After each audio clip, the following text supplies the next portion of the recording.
Hai, selamat malam. Bertemu lagi dengan saya Maria Stefani di podcast.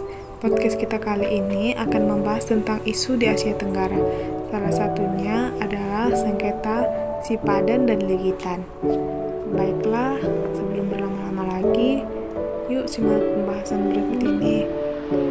Sipadan dan Legitan adalah persengketaan Indonesia dan Malaysia atas kepemilikan terhadap dua pulau yang berada di Selat Makassar, yaitu si Pulau Padan dan Pulau Legitan. Sikap Indonesia semula ingin membawa masalah ini melalui Dewan Tinggi ASEAN, namun akhirnya sepakat untuk menyelesaikan sengketa ini melalui jalur hukum Mahkamah Internasional. Persengketaan antara Indonesia dan Malaysia mencuat pada tahun 1967 ketika dalam pertemuan teknis hukum laut antara kedua negara, masing-masing negara ternyata memasukkan Pulau Sipadan dan Pulau Legitan ke dalam batas-batas wilayahnya. Kedua negara lalu sepakat agar Sipadan dan Legitan dinyatakan dalam keadaan status quo, akan tetapi ternyata pengertian ini berbeda. Pihak Malaysia membangun resort pariwisata baru yang dikelola pihak swasta Malaysia karena Malaysia memahami status quo sebagai tetap berada di bawah Malaysia sampai persengketaan selesai, sedangkan pihak Indonesia mengartikan bahwa dalam status ini berarti status kedua pulau tadi tidak boleh ditempati atau diduduki sampai persoalan batas kepemilikan dua pulau ini selesai. Sedangkan Malaysia malah membangun resort di sana. Sipadan dan Legitan tiba-tiba menjadi berita awal bulan lalu. Ini gara-gara dua pulau kecil yang terletak di Sulawesi itu dibangun cotai. Di atas Sipadan, pulau yang luasnya hanya 4 km persegi itu siap menanti wisatawan. Pengusaha Malaysia telah menambah jumlah penginapan menjadi hampir 20 buah. Dari jumlahnya, fasilitas pariwisata itu memang belum bisa disebut memadai. Tetapi pemerintahan Indonesia yang juga merasa memiliki pulau-pulau itu segera mengirim protes ke Kuala Lumpur meminta agar pembangunan di sana dihentikan terlebih dahulu. Alasannya, Sipadan dan Legitan itu masih dalam sengketa. Belum diputuskan siapa pemiliknya. Pada tahun 1969, pihak Malaysia secara sepihak memasukkan kedua pulau tersebut ke dalam peta nasionalnya. Pada tahun 1976, Traktat Persahabatan dan Kerjasama di Asia Tenggara atau TAC dalam KTT pertama ASEAN di Pulau Bali ini antara lain menyebutkan bahwa akan membentuk Dewan Tinggi ASEAN untuk menyelesaikan perselisihan yang terjadi di antara sesama anggota ASEAN.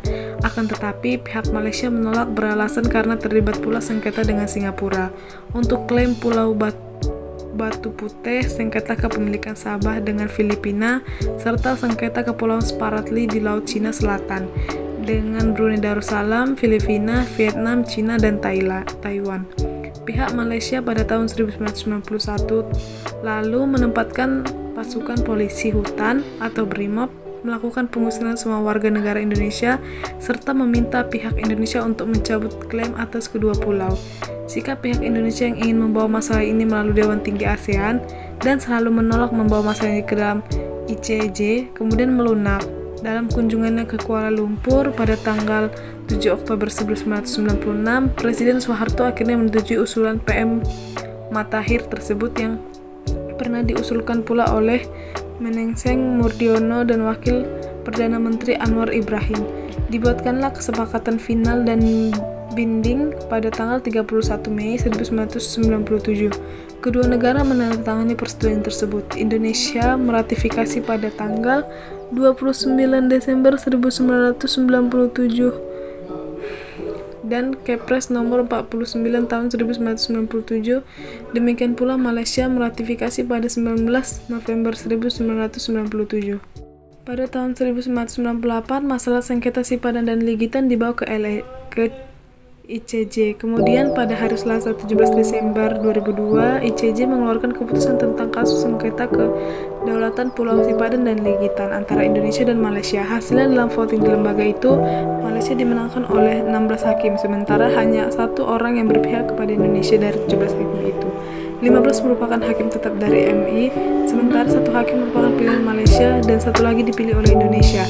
Kemenangan Malaysia berdasarkan pertimbangan efektiviti tanpa memutuskan pada pernyataan dari perairan teritorial batas maritim, yaitu pemerintahan Inggris dan penjajahan Malaysia telah melakukan tindakan administrasi secara nyata berupa penerbitan Ordinasi Perlindungan Satwa Burung, pungutan pajak terhadap pengumpulan pulau penyu sejak tahun 1930, dan operasi mercusuar sejak 1960-an. Sementara itu, kegiatan pariwisata yang dilakukan Malaysia tidak menjadi pertimbangan, serta penolakan berdasarkan chain of title, rangkaian suatu kepemilikan dari Sultan Sulu, akan tetapi gagal dalam menentukan batas di perbatasan laut antara Malaysia dan Indonesia di Selat Makassar. Baiklah, itu saja yang bisa saya